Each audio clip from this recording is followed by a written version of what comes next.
everybody. Welcome to a Becoming Resilient podcast with yours truly, Patricia Russell. This is episode 5, and we're having conversations with a cancer conqueror, yours truly.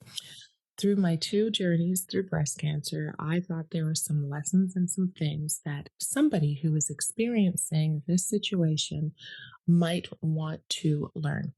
There are things that you may not know what to expect, and you're not sure how somebody else has responded to it. And because I believe resilience is a muscle that is exercised and developed by every experience that we face, my prayer, my hope is that you'd be educated, but you'd also be empowered in knowing what you might expect. And today we're talking about hair, bad hair days. There will be some bad hair days in this journey. And if you're somebody who has a friend or relative or in your life who is going through this, let me give you some tips on how to understand what they might be experiencing. I'm not giving any medical advice.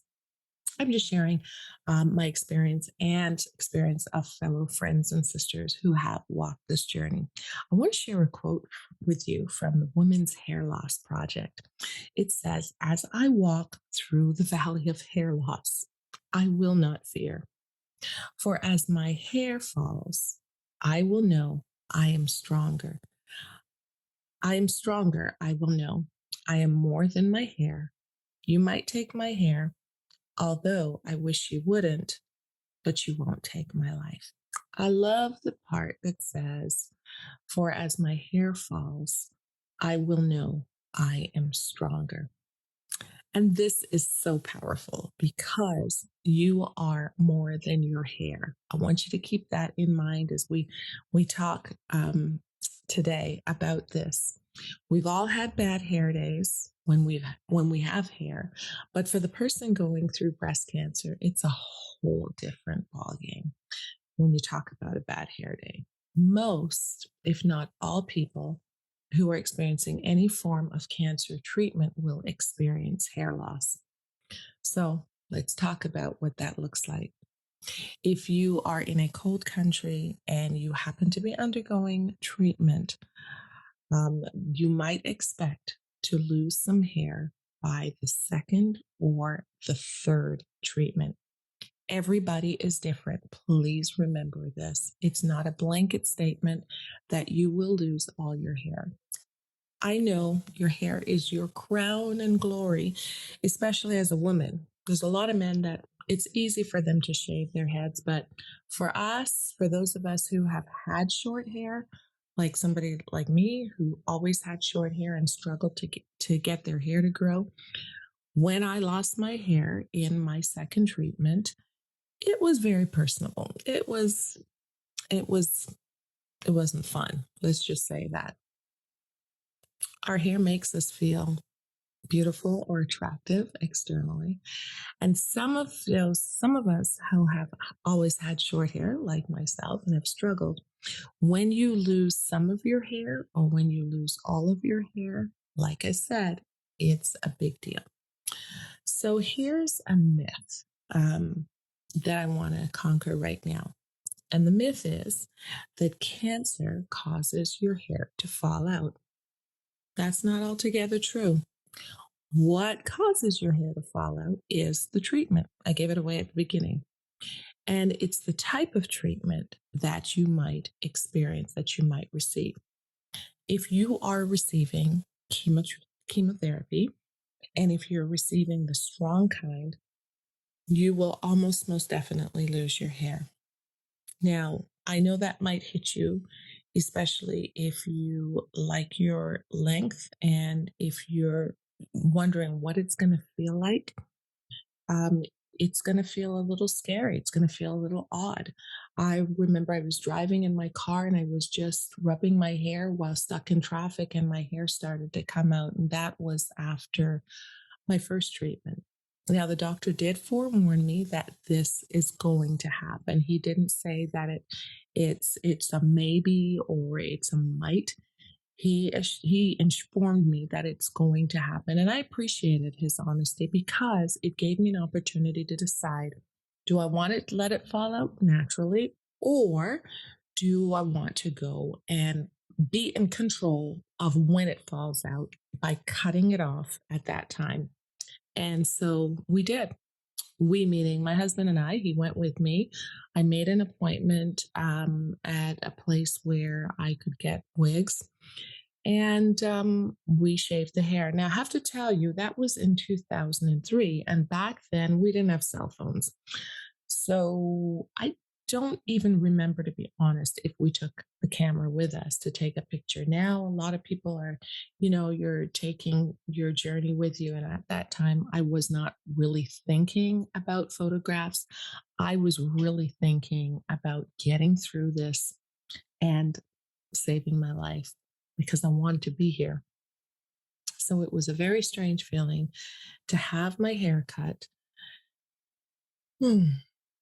And it was cool. And I live in Canada. So that was in the month of March, April. And so it was still a little cool around here. And it wasn't fun. So if you've just been diagnosed and you're going to be facing that, I want to prepare you for that. But I also want you to remember that hair is living and it will grow back. When does it happen? Like I said, it might happen in the first or second treatment. Everyone is different. Looking in the mirror and seeing the change in your appearance can be a little bit nerving because you know yourself with hair. So you're going to want to take a picture. You're going to want to take a before and an after picture. But when you take that before picture, look in the mirror and say, I'm here. I'm going through treatment.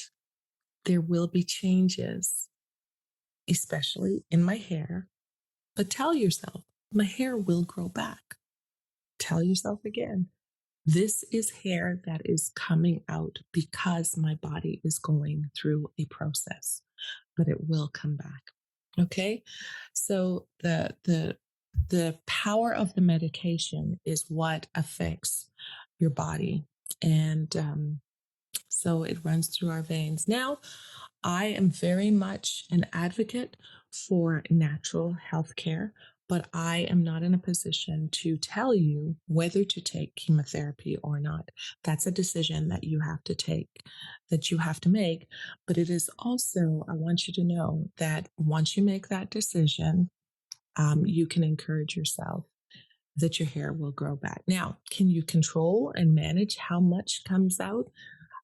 Well, before it happens, or even as it's coming out, or as you have it short, what I would encourage you is with a couple of things. Be gentle to your hair. So if you're cutting it short, get in the habit of being kind. We need to be kind to ourselves, ladies. Don't bleach, color, or perm your hair. You don't need any more chemicals on your hair. If you're going to keep it short, you're going to cut it short, not cut it all off. You need to be gentle because the chemicals, even in the shampoos and the conditioners, can harm your hair, can weaken it. Let your hair just air dry naturally. If you're a Black woman like me, air drying is great. The natural look is something that I embraced very, very, very, very quickly right after I lost my hair. I embraced that very quickly. So whether you are pre-treatment, pre-chemo, you're going through chemo, or this is after chemo and your hair is growing back, stay away from the chemicals as much as you can. The heat of curling irons and hot rollers, it just weakens your hair. So you just want to love your hair just like you're loving yourself. Okay. Strengthening or straightening your hair right now, especially when it's coming back, not a great idea. Just let your hair go natural. Consider again cutting your hair before you lose it in treatment. That gives you a little bit of control over what's going on. So if you want to cut your hair real short, go to it and let that happen. Plan for a head covering. There are lots of options out there. Um, I want to share a couple with you. So, one of the companies that I recommend that you can order bonnets from or headbands is a company called Tam, and I'll put the link down below. I have ordered some hair products from them. What I love about them is that they're satin lined. So, here's a bandana that I wear a lot, and you can wear it forward or wear it. I don't know. I haven't put it on real hard. If you're listening to the podcast, it's a satin lined bonnet, and they have a variety of headpieces. It's black owned, and it's wonderful. And another company called Curly Ambassadors. I'm going to put the link below. I'm saying her name wrong, but she's on Etsy in Canada, and you can get bonnets like this that I like them because you can dress them up, you can wear it to the right, you can pull your hair back. If you're listening, I'm pulling my hair back. You can watch this on YouTube. You can turn the bonnet to the back of your hair. And so you've got some options there. She also carries some satin scarves that you can fold them as you wish. And she's got some tutorials on there that you can wear them and you can make them scarves and it will keep your hair warm. So this I really encourage because it's not rough on your hair and you can go out looking beautiful. You could also get a wig, which I personally did wear wigs.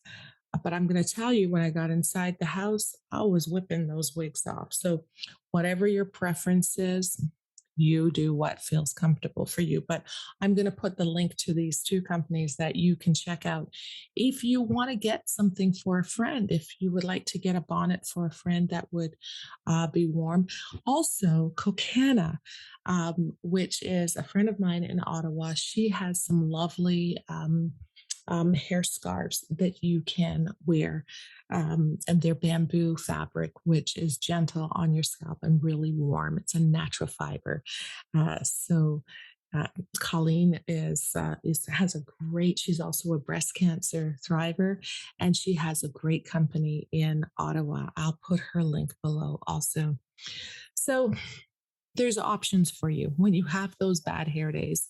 If you're not comfortable with having a bald head, you have some options. So during treatment, if you're going through treatment right now, I'm going to encourage you to baby the remaining hair that you have. Continue to be gentle with your scalp. Wash your hair only as often as necessary, and with a very gentle shampoo.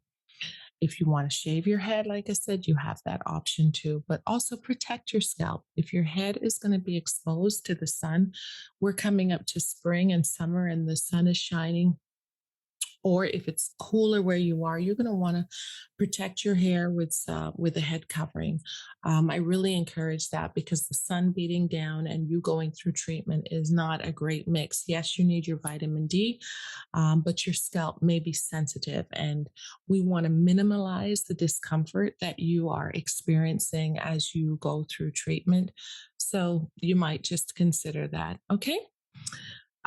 If you're after treatment and you're seeing this video and you want some options, just continue with your gentle hair growth. Your hair is going to grow back. If you are Caucasian, your hair might grow a little bit quicker.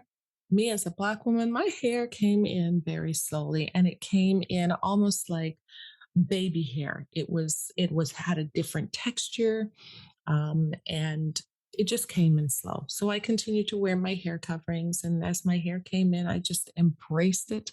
I loved it. I was more grateful to be here. Yes, I was very concerned. Is my hair going to grow to any kind of length? But I avoided processing it with any chemicals, just kept it natural. Just use a little bit of light oil, some castor oil, and there's lots of hair products. And I'll probably talk about this again because I know some people have been asking about my locks and why did I go sister locks and so forth. We'll do that another time. But I would encourage you throughout this whole journey with your hair is to be patient. Take those deep breaths, let them out, and be patient with your hair. Be patient with the loss, be patient with the treatment, and be patient as it comes in. I know it's a lot to handle. You'll be able to get through it though. I want to encourage you that your hair will grow. It will grow differently. It may not be at the length. As a matter of fact, it may be longer than it was before. So just be patient. Growth, it takes time, just like the treatment and just like the healing. Cover your head, stay warm, and know that this too shall pass. And if you're frustrated at all and you just want to pretty up yourself, get a great scarf and just have fun. Have a fashion show. Try on a bunch of wigs. There's lots of lots of companies that have come out and are creating wigs, especially personalized wigs for us who are Black women and we love our natural hair and we want to have something special. There are companies that are available to do that. So I want to wrap up this podcast just by saying that as you lose your hair, it will come back. Embrace it. You're going to make it. This is another part of becoming resilient. This is another part of bouncing back. You will bounce back and just enjoy the journey. Make a note of it. Journal the journey that you're going on with your hair and be encouraged. Thanks for joining. Please share this podcast. It will be available on YouTube. If you know somebody who's not on social, please subscribe, share the video, and be encouraged. We'll see you next time.